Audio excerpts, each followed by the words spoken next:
Olá pessoal, hoje eu quero falar para o corpo de Cristo, ou seja, eu quero falar para a igreja que o Senhor Jesus um dia edificou sobre a pedra, porque a igreja ela tem um parâmetro a seguir, um exemplo irrepreensível, sem mácula. Esse exemplo foi dado pela igreja em Jerusalém, onde ela iniciou isso aí.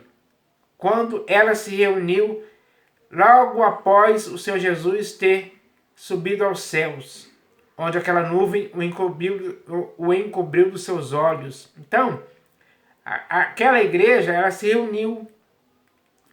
Ela é a igreja que serve de parâmetro para a igreja hoje no século XXI.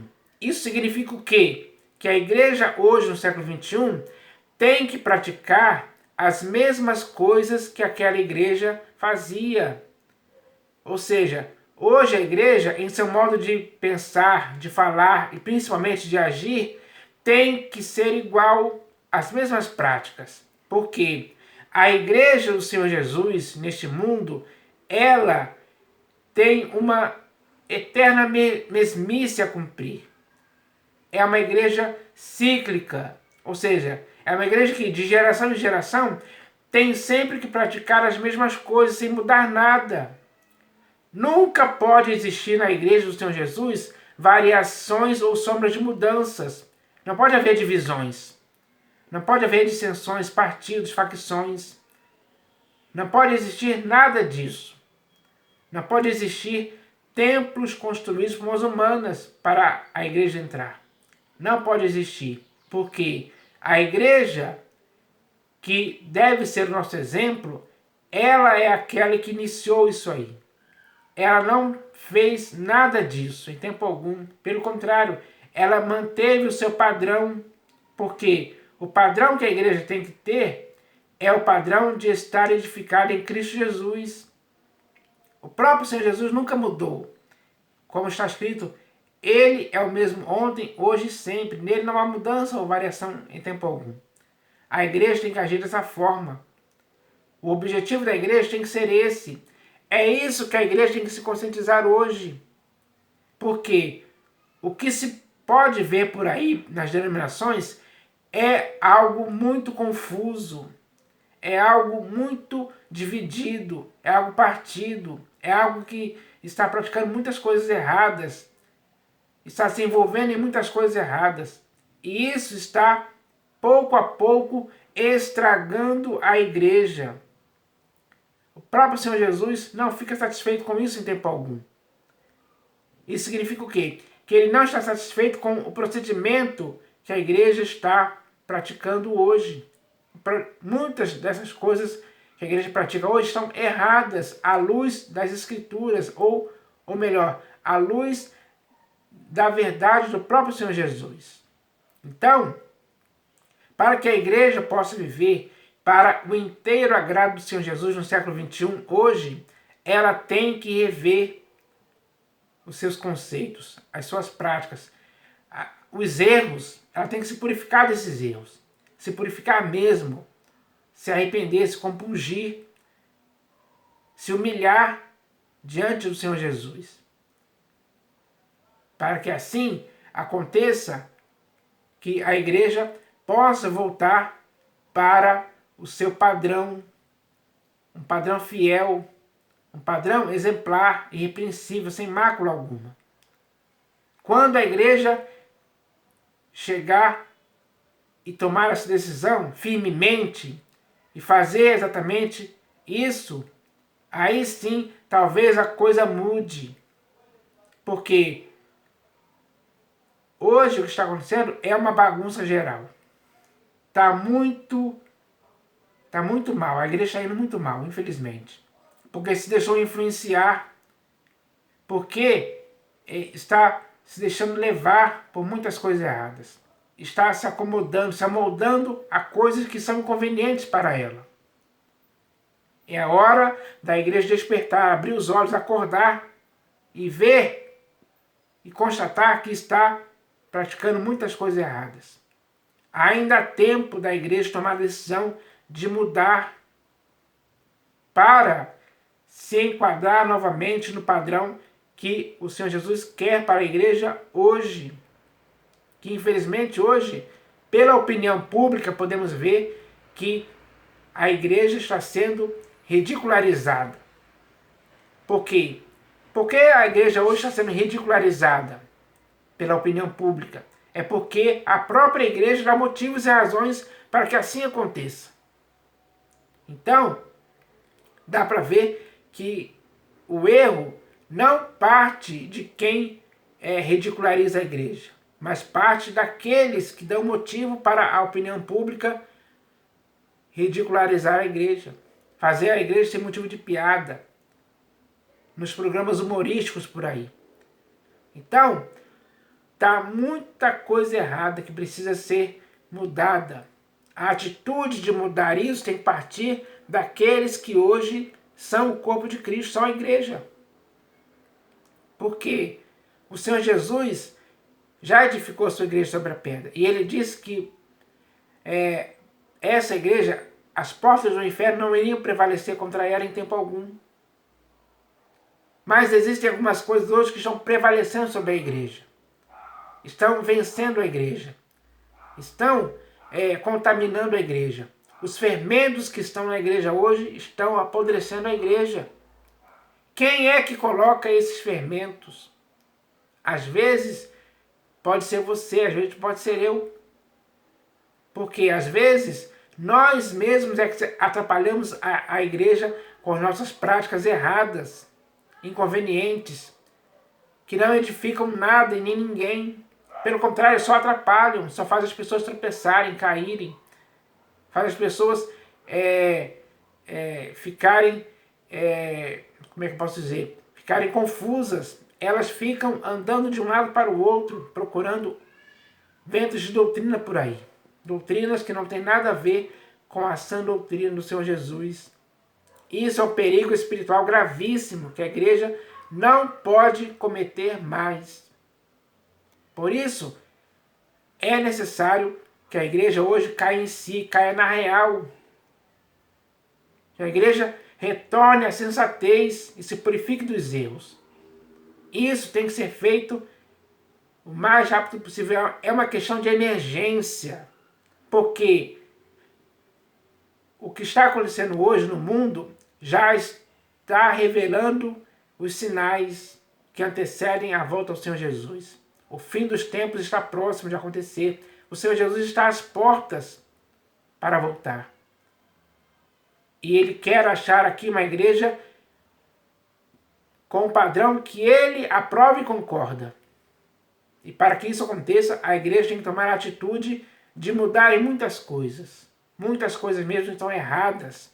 E não pode permanecer nessas coisas erradas. Tem que acertar. Agora é a hora de acertar. Então, nós temos aqui o livro de Atos dos Apóstolos. Vocês podem ver aí o livro de Atos dos Apóstolos. Nesse livro aqui de Atos dos Apóstolos, ele narra todo o procedimento da igreja nos primeiros anos da igreja. Isso significa o quê? Que este livro aqui traz o parâmetro para a igreja hoje. Se comparar. Se a igreja hoje, no século XXI, se comparar com a igreja no primeiro século, vai ver muitas diferenças, muitas coisas erradas que eles não praticavam e que nós hoje estamos praticando. Infelizmente, essa é a realidade. Então, se o erro está conosco hoje, no século XXI, é hora de cada um de nós tomarmos a decisão de pararmos com isso. Dá tempo ainda. Dá tempo de se consertar, de mudar, de fazer a igreja voltar ao princípio, ao primeiro amor, voltar à prática das primeiras obras, as mesmas primeiras obras que esses irmãos aqui fizeram e se tornaram essas obras exemplos para você e para mim hoje, no século XXI, como igreja do Senhor Jesus. Para não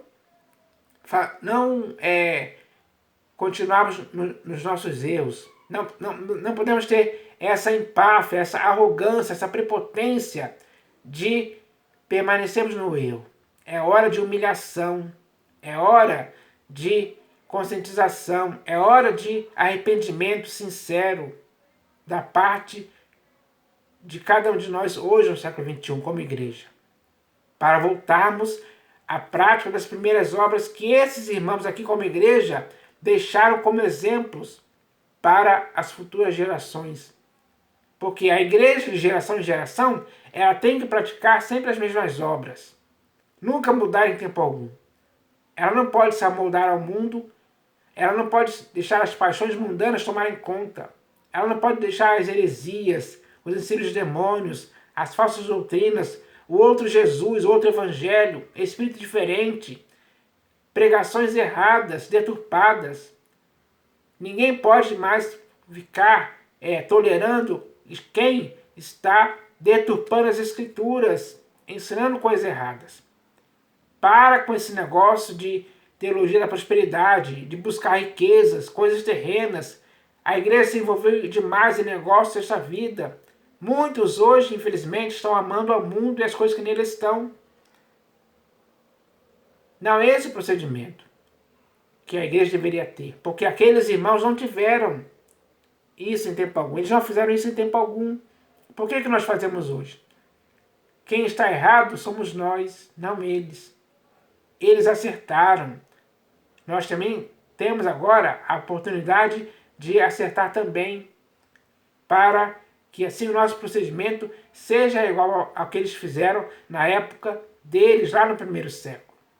Então, eu vou ler aqui um texto que fala aqui sobre os irmãos, ou seja, a igreja que estava reunida no cenáculo. É aqui logo no primeiro capítulo. Está escrito assim, ó. Então voltaram para Jerusalém, logo depois que o Senhor Jesus subiu aos céus, e aqueles dois anjos apareceram dizendo que o Senhor Jesus iria voltar da mesma forma como eles o viram subir. Então voltaram para Jerusalém, do monte chamado Olival, que dista daquela cidade, tanto como a jornada de um sábado.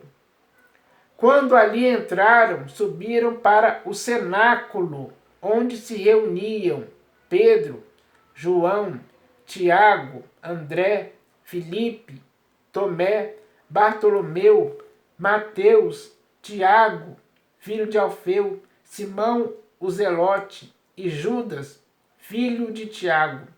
Todos estes perseveravam unânimes em oração com as mulheres, com Maria, mãe de Jesus, e com os irmãos dele. Então, a igreja estava toda reunida ali.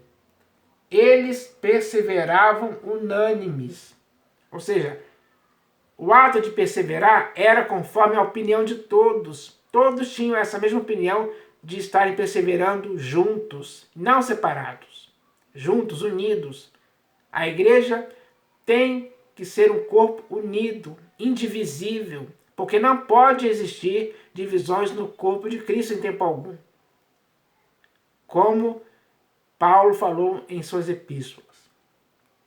Todos estes perseveravam unânimes em oração, perseveravam em oração. Isso é bom demais, uns para com os outros, orar, todos juntos ali unidos, orando. Todos estes perseveravam unânimes em oração, com as mulheres, com Maria, mãe de Jesus, e com os irmãos dele. Então, aquela igreja ali, ela estava iniciando a sua prática. Essa era a prática que o Senhor Jesus concordava e aprovava para a igreja. Ele instruiu a igreja a fazer isso. A igreja que ele edificou sobre a pedra é esta aqui. Então a igreja estava procedendo assim, e esse é o procedimento correto que a igreja deve ter. Se você continuar lendo o livro de Atos dos Apóstolos, você vai ver como a igreja era, ou seja, o que a igreja praticava, pensava e falava. É o mesmo procedimento que a igreja tem que ter hoje. Porque ao longo dos séculos isso aconteceu. Sempre foi assim. Para a igreja que o Senhor Jesus edificou sobre a pedra, esse é o seu procedimento. Sério, prudente, sábio. As pessoas têm que perseverar unânimes nesse procedimento. E não mudar em tempo algum. Porque a igreja do Senhor Jesus nunca pode mudar em tempo algum. É errado mudar. Ela tem que manter o mesmo padrão, geração após geração, em tudo aquilo que ela deve pensar, falar e praticar. Para que assim consiga, de fato e de verdade, de forma sincera, viver para o inteiro agrado do Senhor Jesus sempre. Será que hoje estamos vivendo para o inteiro agrado do Senhor Jesus? Será que Ele concorda e aprova as práticas que estamos fazendo? Por exemplo, Ele concorda com que a igreja hoje esteja dentro de templos construídos por mãos humanas? Seria essa a primeira questão que deveríamos pensar. Será que Ele aprova isso? Ele outorgou esse direito a quem? Essa ordem partiu dele? É isso que devemos pensar, porque se não partiu do Senhor Jesus a ordem para a igreja entrar dentro de templos construídos por mãos humanas, então a igreja está errando. A igreja está fazendo algo que o próprio Senhor Jesus não mandou em tempo algum. E devemos, como igreja, fazer o que o Senhor Jesus manda. E a coisa que Ele nos mandou é: ide e pregai o evangelho a toda criatura. Isso ele nos mandou. Essa é a grande comissão. Esse é o nosso serviço de Deus na fé. E ir pregar o evangelho a toda criatura. É assim que a igreja tem que proceder. Essa igreja aqui reunida fez isso. Leia o livro de Atos que você vai ver. A história relatada da igreja mostra isso claramente. Para servir para você e para mim hoje como um parâmetro, como uma regra a ser seguida hoje. Assim como eles fizeram naquela época, devemos fazer hoje também. A mesma coisa. Não pode haver mudança em tempo algum. Então, nós devemos pensar nisso, pessoal. Se você é a igreja do Senhor Jesus, assim como eu sou a igreja do Senhor Jesus, se nós somos o corpo de Cristo hoje, no século XXI, devemos agir em conformidade. Da mesma forma com que a igreja em Jerusalém fazia. Essa perseverança tem que ser unânime hoje também. Em oração, em pregar o evangelho, em comunhão, em unidade, em amor, em cumprir o novo mandamento que o próprio Senhor Jesus nos deu. Esse é o papel da igreja. A igreja não pode mudar. Não importa quantos séculos ainda faltem para chegar ao fim dos tempos, a igreja não pode mudar em tempo algum. A igreja tem que se manter como uma igreja fiel. A igreja tem que ser um remanescente fiel. Esse é o objetivo da igreja. Esse tem que ser o objetivo. Então, essa mensagem de hoje é para esse esclarecimento. Eu espero que essa mensagem possa começar a fazer a igreja se edificar novamente na pedra angular que é Cristo Jesus. A igreja tem que se apegar às verdades ouvidas para que nunca se desvie dela em tempo algum. Esse tem que ser o objetivo. Porque para chegar no final como uma igreja aprovada, uma igreja vencedora, uma igreja gloriosa, sem mácula, sem mancha, sem ruga, a igreja tem que praticar algo que lhe faça ser irrepreensível, exemplar, sem mácula alguma. Principalmente aos olhos do próprio Senhor Jesus. Para que assim a opinião pública não tenha nenhuma indignidade que dizer a respeito da igreja em tempo algum. Então a igreja tem que fazer isso. Eu espero que você, que seja a igreja, comece a conscientizar os seus irmãos a fazer isso aí. Vamos perseverar unânimes nisso, para que assim os resultados daquilo que praticamos possam produzir uma igreja que o Senhor Jesus aprova. Essa é a mensagem de hoje, pessoal. Em nome do Senhor Jesus, amém.